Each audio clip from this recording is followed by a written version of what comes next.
এই ছেলেটা নাকি গাড়ি কিনবে। একদিন ঠিকই কিনবো। স্বপ্ন দেখা ভালো, কিন্তু বাস্তবটা বোঝো। আগে স্নান করো। ডগি, মন খারাপ করিস না, একদিন তুই এদের জবাব দিবি। জবাব কথা দিয়ে না, কাজ দিয়ে দেব। আজ রাতে মহা লড়াই, ডগি বনাম কালাবাগ, পুরস্কার 5 কোটি টাকা।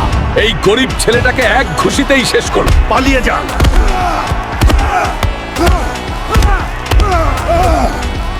আজ আমি পালাবো না। ডগি বিজয়ী, ডগি পুরস্কার 5 কোটি টাকা। তুমি আবার এখানে? এই নাও টাকা। আজ থেকে এই শোরুম আমার।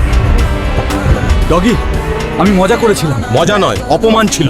আজ থেকে কাউকে গরিব বলবে না। আমাকে ক্ষমা করো। ক্ষমা তখনই যখন শিক্ষা হবে।